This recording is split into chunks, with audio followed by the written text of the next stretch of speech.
This is a Sandy Boy Productions podcast.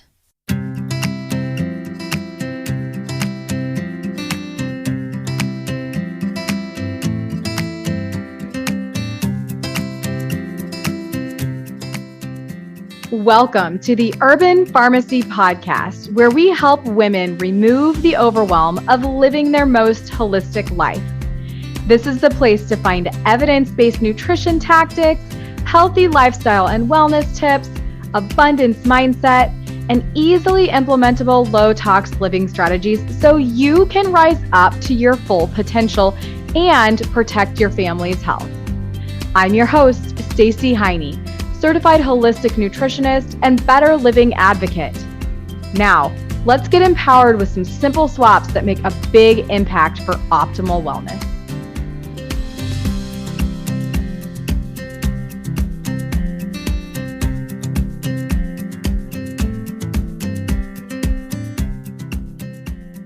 Well, hello, and welcome back to episode 70 of the Urban Pharmacy Podcast. I sure hope that you're having a wonderful day. Today, my guest is Anne-Marie Parent. She is a dear friend of mine and a beauty counter advocate right alongside me.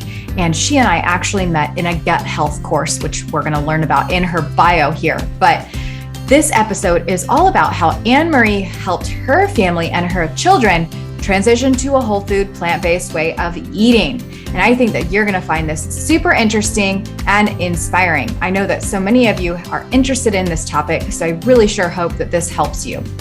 Anne-Marie has always been passionate about health and nutrition. Her interest in food began when she started experiencing digestive issues as a teenager. After being diagnosed with IBS and told there wasn't much she could do about it, Anne-Marie began a long journey looking for answers and trying out different diets, including a flexitarian diet and vegetarian diet. In summer 2020, she found her answers in Dr. Will Bulciewicz's book called Fiber Fueled, which was all about the importance of eating diversity of plants. She signed up for his course, The Plant-Fed Gut, which gave her the confidence she needed to fully commit to a plant-based diet. Anne-Marie has continued learning about this way of living and has a certificate from Rouxbe's professional plant-based cooking program and essentials desserts course, and a certificate in plant-based nutrition from Colins Campbell Centre for Nutrition Studies through Cornell. To her surprise, she was able to influence her children and husband to follow along with this way of eating, probably because she was talking about the benefits of plants so much and her cooking got even better. Anne-Marie holds a Master in Health Administration. Her ultimate goal is to make the healthcare system more sustainable by supporting lifestyle changes. But for now, she is finding joy and meaning in helping families adopt more healthy, plant-based and plant-forward diets. All right, let us know what you think about this. If you listen to this podcast episode, be sure to tag us and share with your followers and leave us a 5-star review so we can continue rising to the top of lifestyle and health podcasts. All right, here's Anne-Marie. Anne-Marie, welcome to the Urban Pharmacy Podcast, my friend. Thank you, Stacey. I'm so happy to be here. I am thrilled to have you here. We know each other through social media. Well, we know each other through Dr. B. Will Bulciewicz gut course. Absolutely. And now the rest is history. How long ago was that we took that course? Was it in 2020? Yeah, September 2020. Okay, so September 2020. It'll be 2 years since we've taken the gut course. In not that many months from now. September is going to come faster than we think. And I am so thankful to have you in my life, my friend. No, same. It's been interesting to just discover you, connect with you. And I think we have a great friendship that developed. That's a great thing about social media, or connecting this way. You make friends around the world. It's so awesome. And I'm thankful for that Facebook group that we were in, that gut course, that's really where it kind of all started. And now we're doing some mission work, we could call it mission work, with Beauty Counter together to try to shift the industry to a safer place. And I know that's something that's super, super, dear to you and kind of like your life mission in a sense, or part of your life mission. So why don't you tell us about you, your background, what you do? You're a mom, tell us all about yourself. No, thank you, Stacey. And maybe I'll just start quickly on the Beauty Counter. So it must have been years ago that, trying to use better, safer products because I had reactions to other products out there that claimed to be safe or not tested on animals, but my skin would react. Like one time I put a foundation from this company and my whole skin burnt, like from a foundation. So I've been on a journey to go, wait, like I know you don't test on animals and I'm not encouraging people to test on animals, but don't test on me. And so I've been trying to discover some, different types of products, but nothing was really working. Like I still had very dry skin. I was not always satisfied, and they're not always cheaper either. And when following you and hearing you talk about Beautycounter, which I had never heard before, I got curious and wanted to try it out. And honestly, Stacey, my skin has not been the same. I don't think I have dry skin anymore. I think those days are gone. No, I agree with you. And I was just talking with a teammate about this a few days ago. Like, I literally used to have like hands that would crack and dry and bleed. And like my skin would just look so crepey and dry. And I would cry about it. Like I would cry about it. I would be on like pharmaceutical stuff for my skin because it was so dry. And now just with some exfoliation with the little sugar scrub and then like an actual face regimen, I have the best skin and I'm so thankful. Because I just know a few things, regardless if it's Beautycounter or not, but like having a good regimen is like all the difference, and making sure we're exfoliating. I think that's like a key factor that so many people miss. I know, I agree. And also what's been interesting, like I used to do masks, but maybe like once every, I don't know, 3, maybe even 6 months. It wasn't often, but I found just adopting a habit of doing it, especially on the Sunday evening. I don't know. I find it close off that weekend and I'm ready for the rest of the week, but just giving myself like that 10, 15 minutes before the week starts. I also found that routine has made kind of a difference in my life. Love it. And it's the habits that actually change our life. I love that you brought that up, like a weekly thing. And now we have a new mask coming out today, actually, as we speak. And this is just like going to be game changing. But anyways, let's talk. Okay, hold on. Let's back up a little bit back to like your aside from Beautycounter, and like, what do you do for your daily job? Like, what do you do? Because I think that kind of corresponds with like your lifestyle in a sense. No, absolutely. So on my day job, so maybe I'll just go into a quick career history. So I worked in management consulting for several years, and we worked with a bunch of different industries. And the industry that I found was the most interesting was health and healthcare.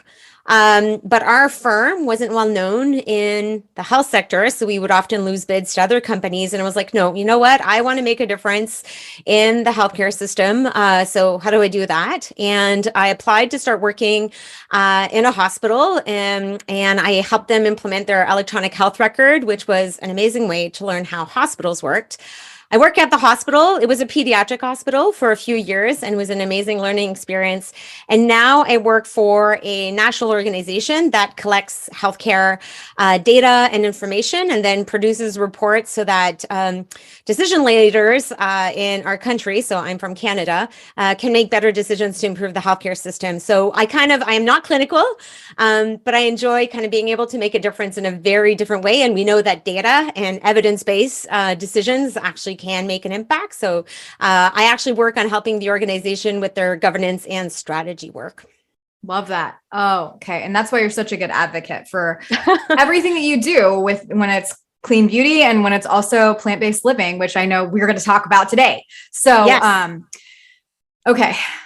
You, Anne-Marie, have transitioned since when? Like, when did you start eating more plant-based? Was it because of the course?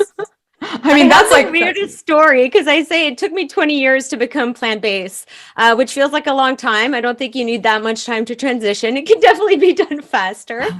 But it started so I was, oh goodness, always a busybody. In high school, I was involved in everything. I was busy. And I think that came with a lot of stress. And that stress likely led to some gut issues now that I know.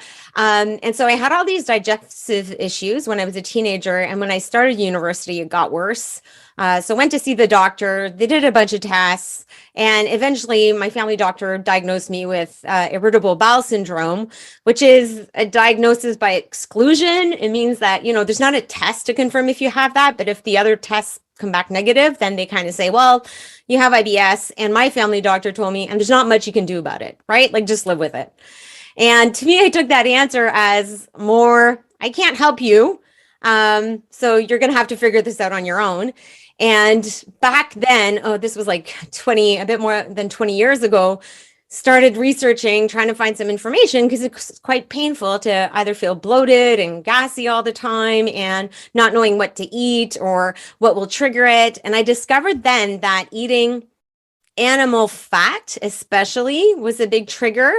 And that would include like butter or cheeses or pieces of meat that are higher in fat. So that was an issue. So I got onto a journey of, okay, well, how do I eliminate meat? I haven't been raised by vegetarian or vegan parents, and so kind of had to adopt a new way of cooking.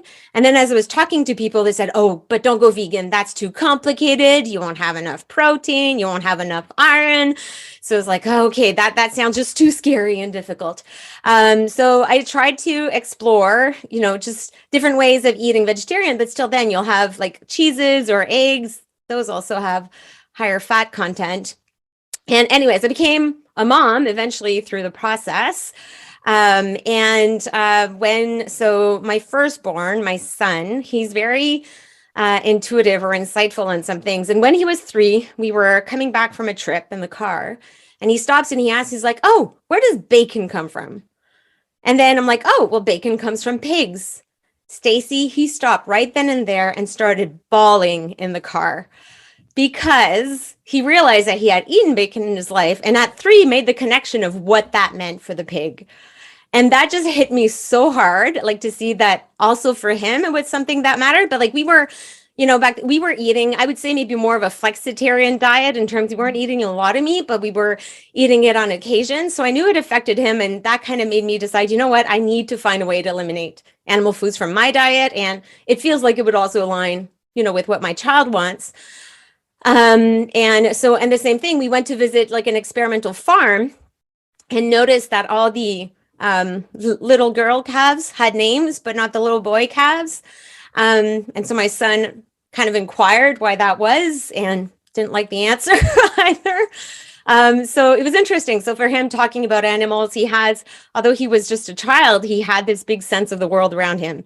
Anyway, so as you see, the journey started with like my health kind of issues. And then when I had a family and my son and talking about animals and animal welfare, that also impacted me a lot. And eventually, so as I'm looking for recipes, Minimalist Baker, her account was taken over by Dr. B. And so I was listening to him and everything he said resonated with me. So that's when immediately he had just launched his book. I bought his book. I read it like I've never read a book so fast. Everything he said just resonated with me intuitively. I wanted to try to adopt it, but I had to go slow because my gut wasn't ready for all that fiber. And then I took his course, and that's where we met. And oh my God, just everything shifted from that point. But I was mostly doing this for myself and talking a bit to my family about it. And by the way, although we talked about the beauty counter products, changing to this way of eating has completely changed my skin as well, like immediately, right? And I think you talked about this on your podcast a lot. Like it's just crazy, the shift.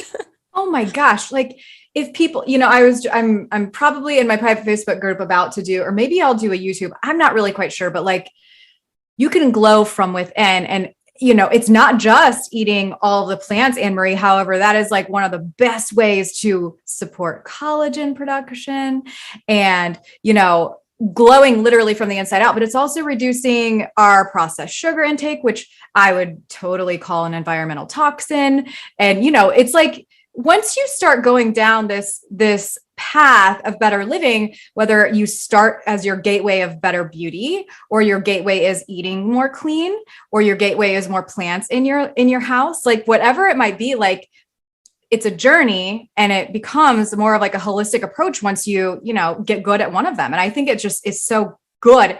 And, all of this decreasing your stress even helps your skin Absolutely. look good. Like all of these things that can happen for our body that are positive from living a more holistic life in general. So this is good. Okay. So you read Dr. B's book and you got into that course. I remember when he took over Minimalist Baker's thing. So you literally did this all very fast because that was kind of like toward the end of his book launch, maybe. I feel like Yes, it was. Okay. Yeah. Because I got his book like months before it even came out. So I felt like it was like already there, but like you did this really fast. So you found him, which everybody needs to go back and listen to Dr. B's episode after we listen to Anne Marie, because she's got amazing tips on parenting and getting your children to eat more plant-based, which we're going to dive into today. That's really why we're here, even though we like to talk about other things.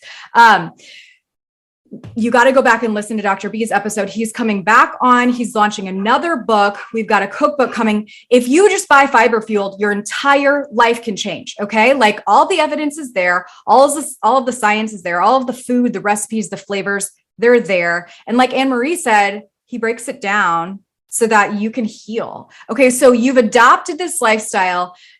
How are you feeling now? What has happened in this almost 2 years? It's been a year and a half. Absolutely. So so you'll recall when I started looking into ways to eliminate just meat from my diet, and you hear all these fears from friends about not going vegan or plant-based because it could be dangerous. What I appreciate about Dr. B was he made it so simple. And I was like, oh no, it's not that hard. I just need to eat like more diversity of plants. I'm going to get all the nutrients I need. There's no big magic formula. Like you can do this. It's easy. But go slow, especially if your gut's not used to eating fiber. And for slow initially for me, it meant like get there in 3 days. But I learned that no, give yourself a few weeks to get there when you're introducing new foods.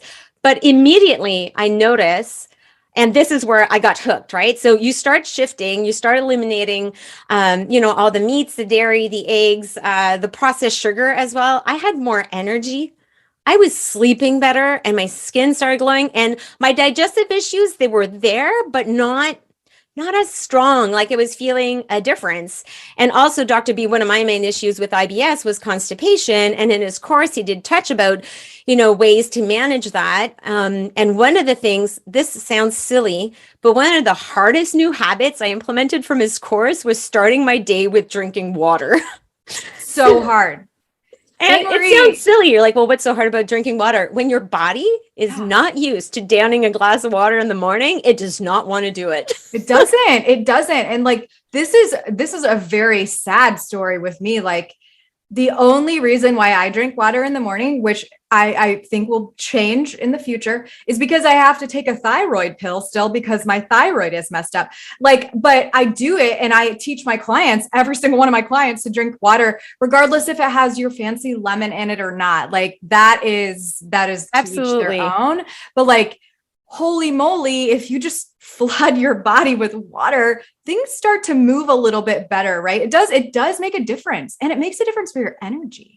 Oh, absolutely. All of that. And then your body also starts craving water differently, I find. So you get used in the morning and your body goes, yeah, remember that glass of water? I need it now. So it becomes, initially it's a habit. Like, yeah, you have to force it. But then I find if you listen to your body actually wants that glass of water before anything else. Yes, I love it. That's so good. I feel like you're a really good adopter of habits. Like this is something that you are so aware of. Most people are not very aware of like the power of adopting habits, whether they're tiny or whether they're big. Like these itty bitty things can make a massive difference. Just like literally drinking a glass of water. If that's where you need to start with your plant-based journey, if that's all you take from this episode, like that can be life-changing for you, and that can really help. No, absolutely. And for me, when it comes to habit, that's a good observation, Stacey. Like I do find myself, so I'm the type of person, I'm very goal-oriented, maybe to a fault sometimes. But when I say, okay, I want to do this, I try to focus not on the action, but on the end goal. And I hear you talk about this too, like know what your why is, right? Mm-hmm. So I think when you're committed to, wait, this is my goal, this is what I want to do. Well, what do I need to do to get there? And so if it's if it's drinking that glass of water in the morning, if it's eliminating, the things that aren't making you feel great. So I was focusing on all the great new feelings. And sometimes you would cheat, right? And you would go and you would eat, I don't know, like some chips or something. And then you realize, like, I would stop and go, wait, how's that making you feel right now? Like, is this satisfying you?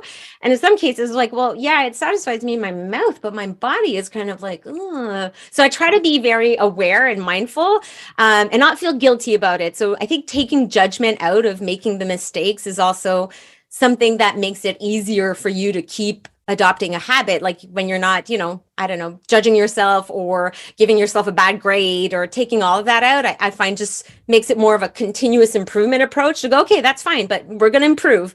So if you always have that improve mindset or growth mindset, I think that just makes it easier for habits to stick.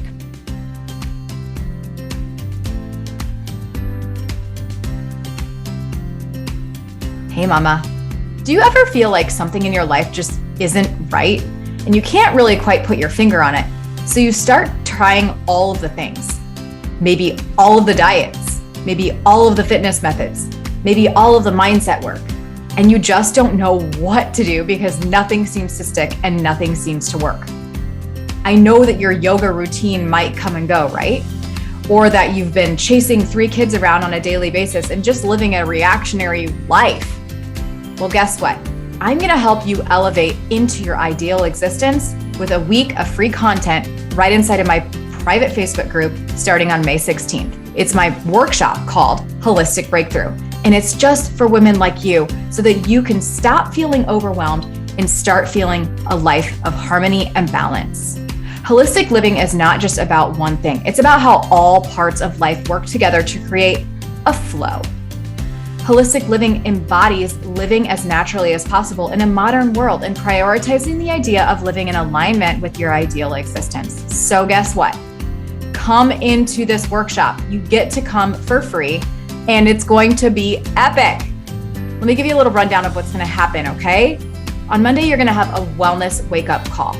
On Tuesday, you're going to be learning about your success environment. On Wednesday, you're going to reframe your belief system around holistic living. On Thursday, you're going to learn a little bit about mind-body connection and how it impacts everything that you do. And on Friday, we're going to be going over whole body nourishment and setting your kitchen up for success. I truly, truly hope to see you. I have years of experience in this wellness field, and I know that you're going to feel better after you come to this workshop. So click the link in the bio and come join us for Holistic Breakthrough. See you then, mama. All right, so you've transitioned to eating more whole foods, whole plant foods. Your son was already very,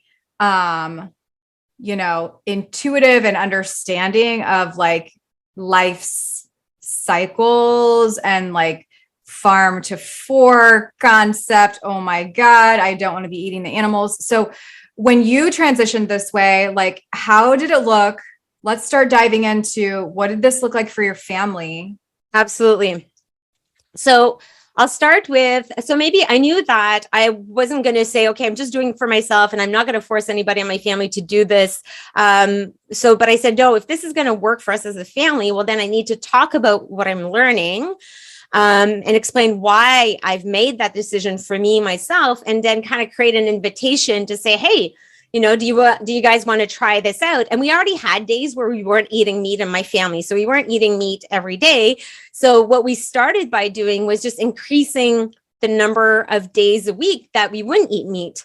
So I think the first phase, if you're eating meat every day, is maybe trying, that meatless Monday or things like that.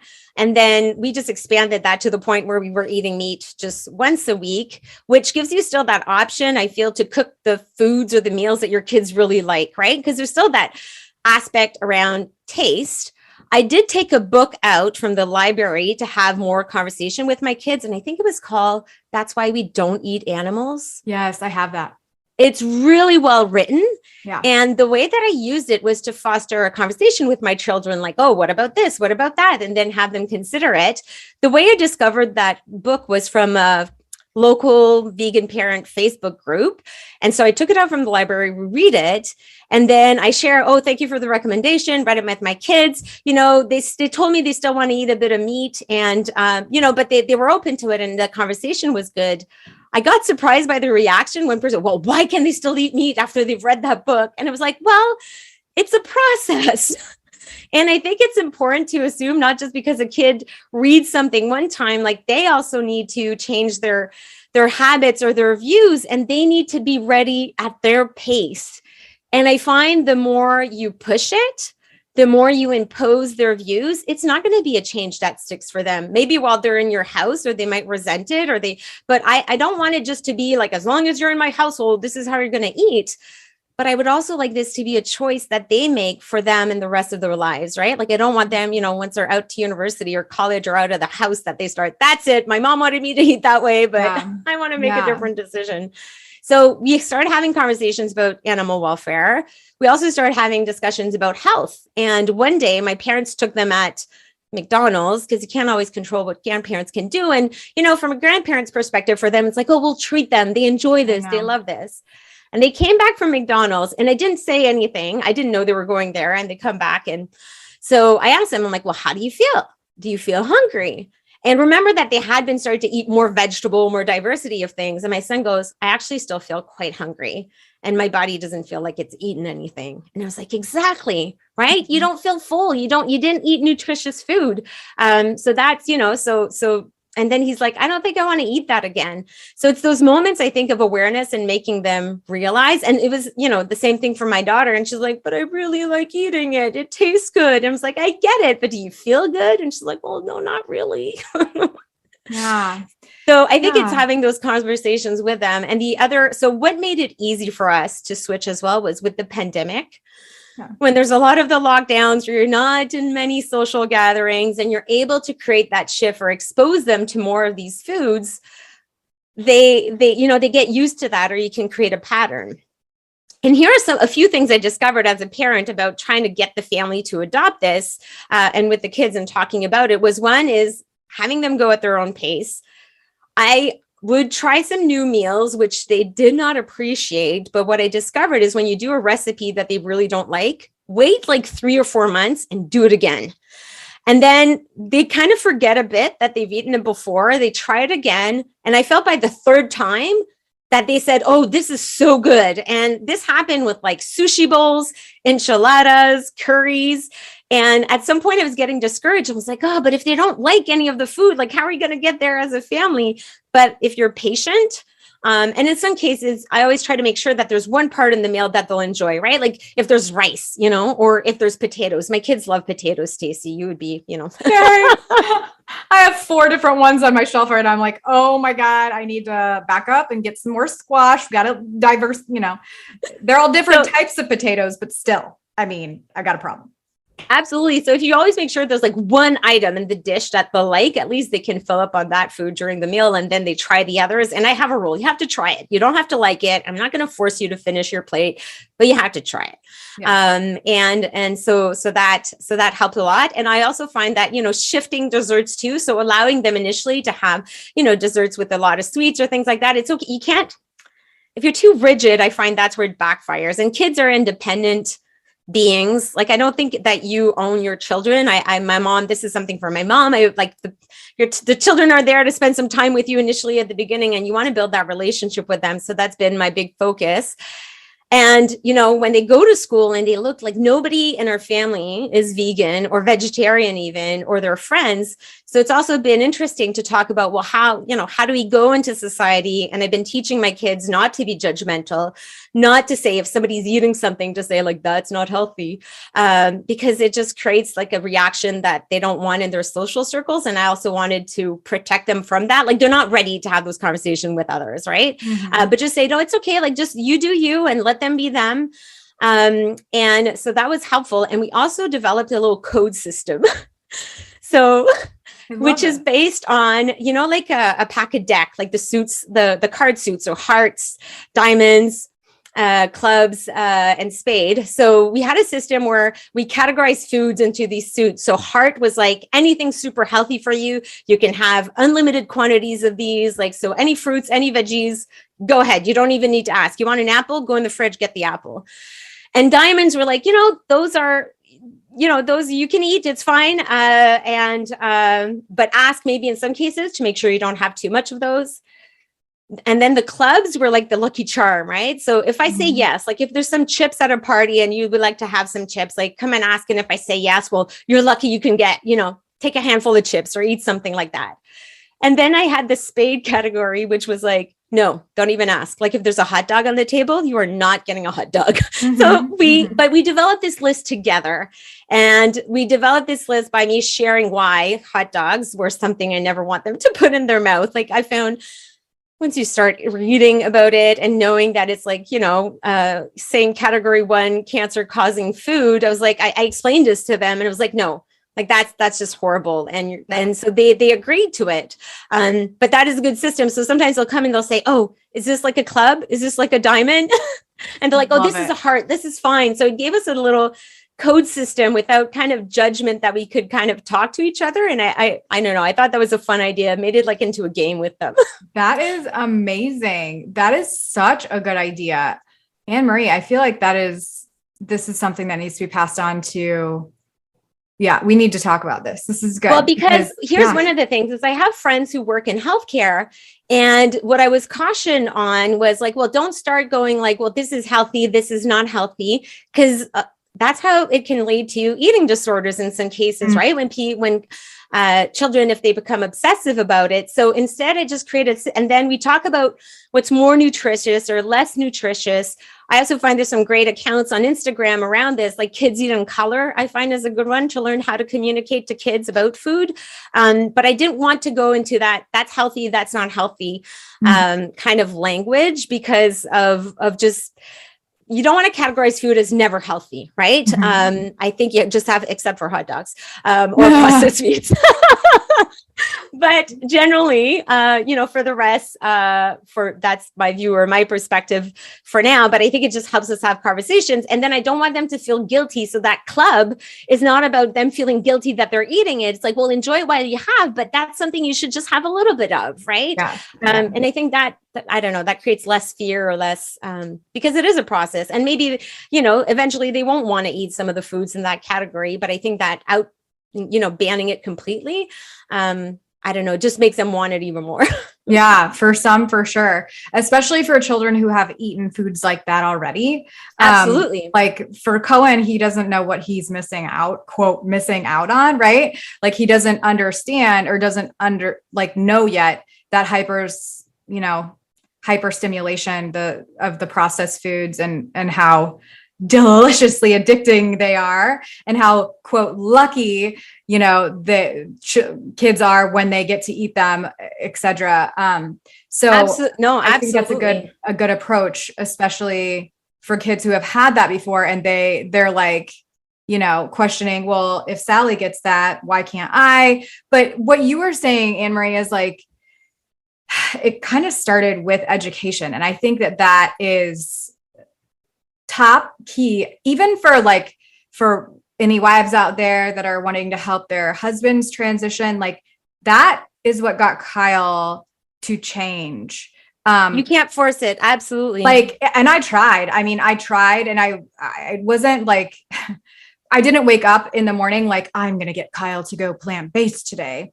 But I would make his lunches and stuff like that when he was not working at home, like for his corporate job. And I would send him with there was a point in time where I went raw because that was when I was diagnosed with my thyroid stuff. And I was raw for 2 years. And so I would send him with avocados, carrots, and I don't know, a bag of grapes. And he's like, what is this? What is this? Right. And I'm like, I was actually using that verbiage well, the other choices that you aren't making or that you're making are not healthy, which was super true. It was true. It was a truth. And he's an adult and he can figure that out if he wants to take that for what it is. But anyways, it wasn't until I went through my certifications and then my licensing with Physicians Committee, where he would come in from work and he would hear me going through my courses. And he would sit down at the island as I'm he eats his dinner. I'm doing my course. He's hearing the science. And it was forever, probably 7 years of me just saying, that's not as healthy for you. Or, what about the animals and the environment? It was really for him, the education, the science. Absolutely. And, once he understood also the environmental impact, he heard a lot about that from even Dr. B's lives on Instagram, just mentioning the environmental impact and stuff like that. But once people can understand why and what it does to their body, longevity wise, what it's doing to the planet, and also of course, where their food actually comes from, that's where my light switch went off with with the documentary I watched. Like I never actually, like, I knew that beef came from cows, kind of, but like I never really knew that it involved like a cow, like dead, hanging, like sorry, not to like bring us down or, be a Debbie Downer, but like, I didn't make that connection. So it was not until then that I actually saw the whole thing, the process, that I was like, whoa, I'm not doing that. Like, I'm not, and so whatever it might be for a child or for a spouse, like it is the education. I think that's such a powerful thing. And that's literally where you started.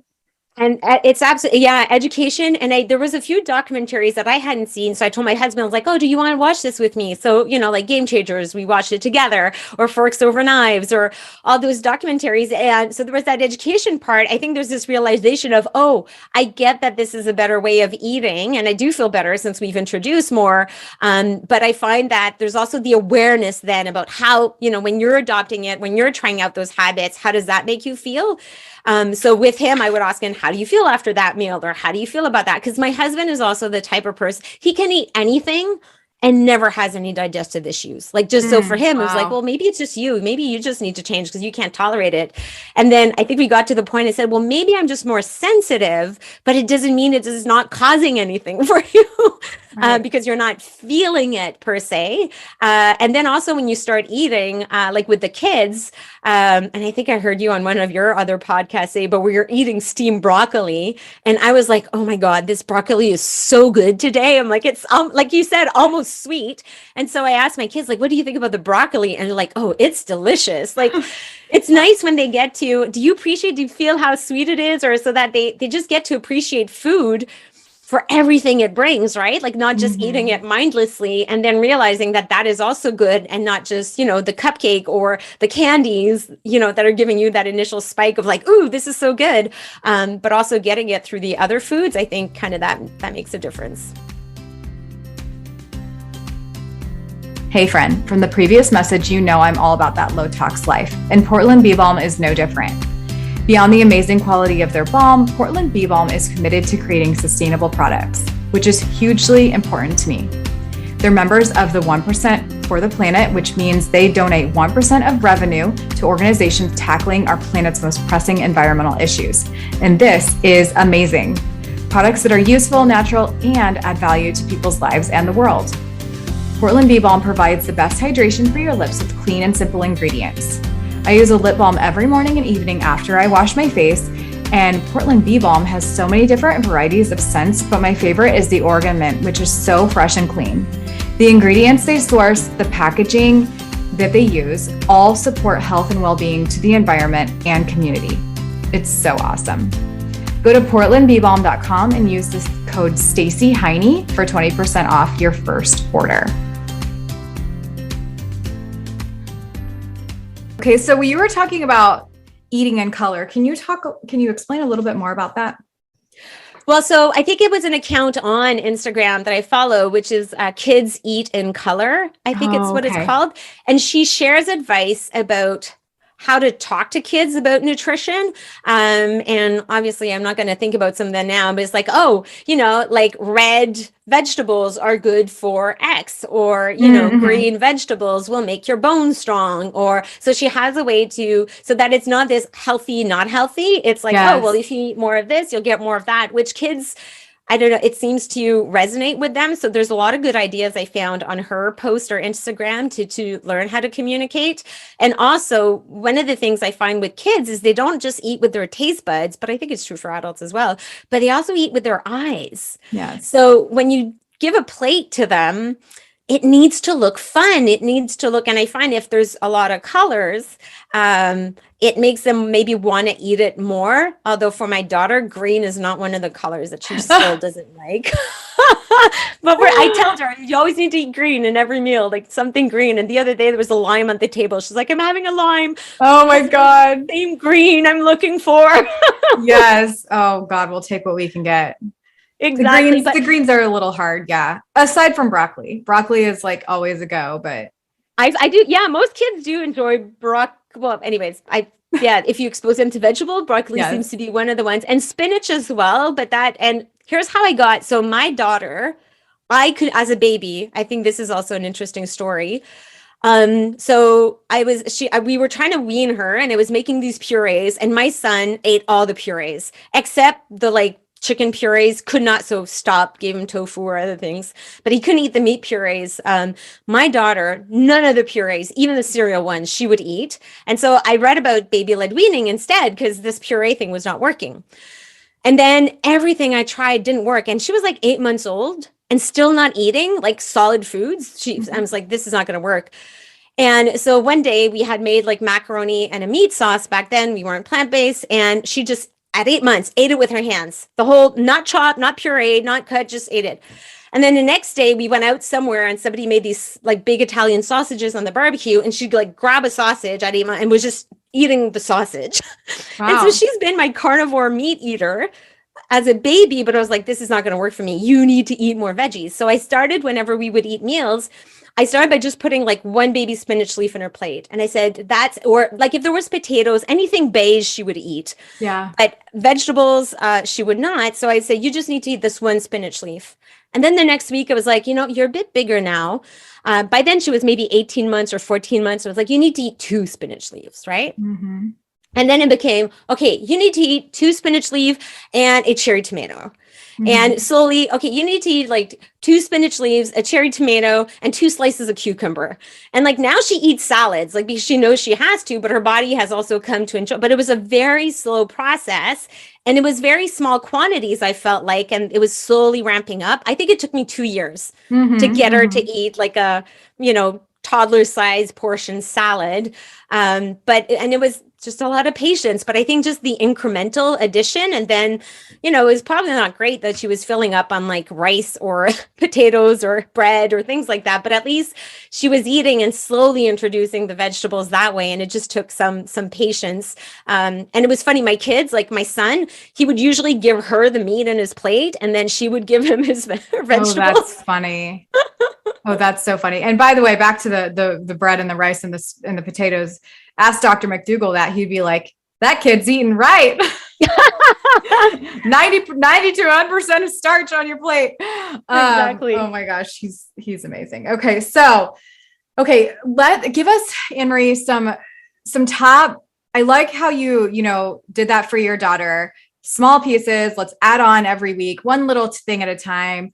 And then eventually they adapt. And you also mentioned that it takes about 2 years. Like it is that repeat exposure. So I just, I think you and I are both on the same page. Like if you and I could give and have a megaphone, like, and just say something to all of those parents out there, it's like, don't give up, like keep being consistent with it. Cause this is what my mom did for me. Like she kept putting that Popeye spinach on my plate and she put that Popeye spinach on my plate and she put it on my plate. And now, like, once I hit my 20s, I would eat the whole can or multiple cans of spinach, which we know is like not optimal because of all of the sodium, etc. But like still, it's because she continually exposed me to spinach over and over again. So if you're a parent and you want to expose your child to more vegetables and fruits or just whole plant foods in general, like Anne-Marie said at the beginning of this episode, for her and her digestive system and for her success long-term, you have to go low and slow. You have to, and just like you were saying just now, like 1 spinach leaf, maybe 2 spinach leaves, like do tiny bits. And I think what I hear and see a lot of friends, clients, and parents doing is that they'll like go from, a spaghetti bolognese to like the next night, like a big bowl of beans. And they expect like their child to just eat it. Like it has to be like, no, like a few beans on the bolognese, reduce the bolognese, right? Like, so just little swaps. So you were mentioning some things like that you got frustrated with in terms of maybe like mixed dishes, like tamales or stews or curries that you're making, they just like weren't liking it. And you mentioned that you put one item on their plate that they will like the rice or the potatoes. And then, say you at least need to try the mixture or whatever, the main dish that I made. So what are some of the top dishes that your family now likes? I think we do everything. And so here's the other tip that I have, the way that to help me with menu planning, right? Like me and my husband, we both work full time. We need a way to make sure that there's like a nice weekly dinner. So I develop a system to help me just plan more easily. Usually on Mondays is some sort of curry or dish like that. And then on the Tuesday, it's usually something like Mexican inspired or Taco Tuesday, right? Then on the Wednesday, it's pasta dish. So any type of pasta. It could be rice pasta, it could be wheat pasta, it could be, I don't know, chickpea pasta. Then on the Thursday, I try to aim for like a bowl, maybe just to have variety. And then on the Friday, like a sandwich, it might be like a burger or things like that. So I find, and I'm not rigid with this system. It's more of this helps me to quickly find recipes, because if you're looking at your whole week and you're like, oh, what are we going to eat? It just feels like a lot of decisions. But if you theme your days, I find, well, then your list of recipes or where you're going to eat on a day, part of that decision is already made. And usually on the weekends, I try to make more dishes that maybe take a bit more time, that are more like comfort foods or things that I can spend more time in the kitchen. But most of my weekday recipes would be things I can whip up in 20, 30 minutes, right? Otherwise, it's just not sustainable. So I would say we eat like a variety of things. And there's some really good recipe books out there that we've been using a lot to help us, that are really tasty, whether it's Oshi Glow's Minimalist Baker. We just got Plant U's new recipe book, and it is amazing. I especially like that many of her recipes don't use added oils, and they're delicious. And every single one of them that I made was great so far. So I think it's exploring. And sometimes I do invent recipes and I don't tell my kids, and then they'll say like, "Oh, did you invent this?" Like in a polite way. But we'll get there. That is so funny. Yeah. Yeah. Cohen also asks, is this your recipe? And if I say, if it's my recipe, he's less likely to eat it. But if I'm like, no, that was Chef AJ's recipe, he's like, oh, yeah, this is so good. I'm like, oh, geez, come on. Give me, my recipes are not that bad. That's so good. Okay. So top 2 things that your whole family likes, Anne-Marie. Top 2 like dishes. Yeah, absolutely. Okay, let me see.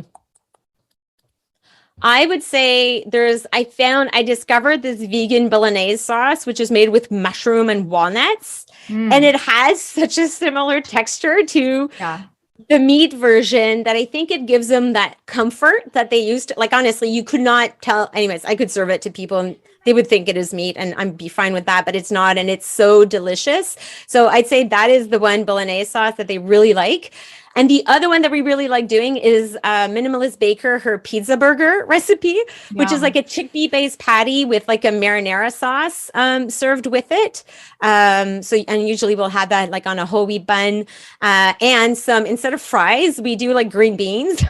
So so we steam green beans, and they have that same shape, if you will, as a fry. And so they'll eat it with their fingers like they would eat fries with their fingers, right? So I think if you think about what does it look, the colors, some of the tastes, and then, how they eat it with their hands. So they enjoy that one too. Ooh, I love that. I'm going to have to make sure that we get the links for both of those and put them in the show notes. Okay.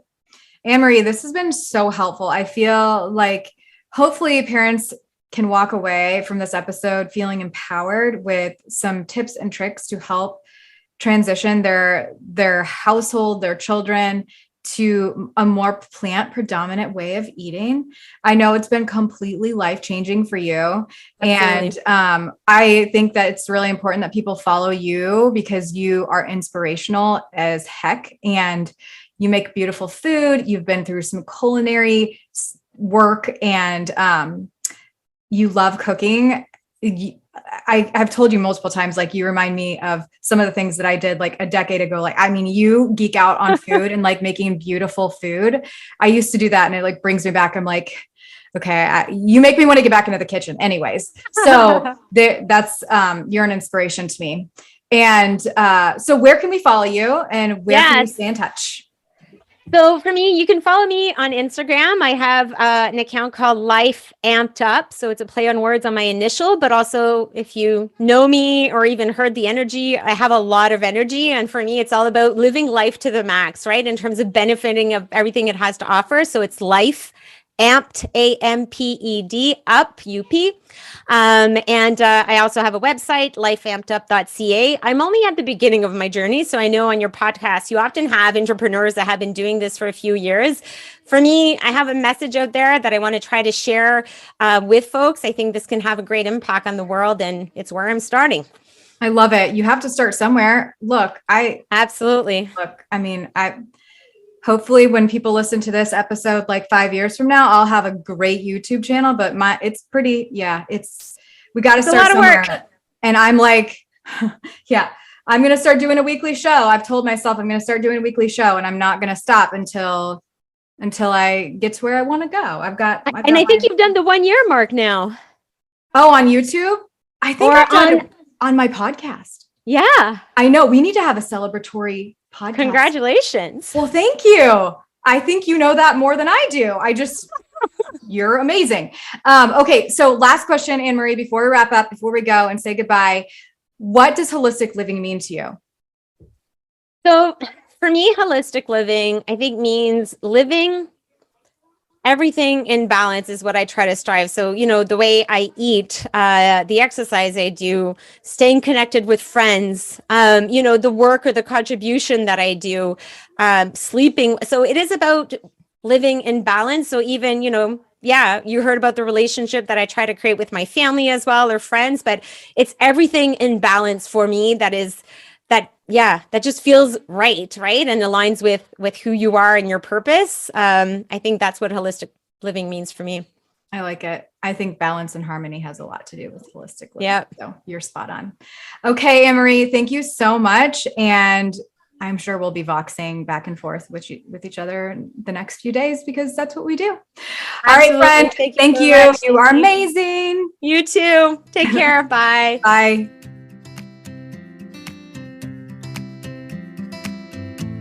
I'm over here cheering you on because you just finished another episode of The Urban Pharmacy.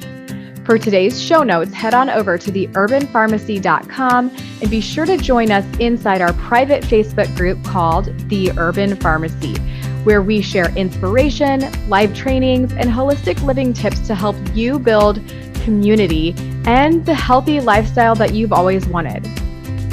If you enjoyed today's episode, make sure you hit that subscribe button and please consider leaving us a 5-star review. Before we connect again on the next show, follow me on Instagram at The Urban Pharmacy. That's urban with an H and pharmacy with an F. And I can't wait to hear your wellness journey as we get to know each other better. There's truly no better time than now to level up your life. And I am so proud of you for showing up today. Until next time, be well, Health Crusader.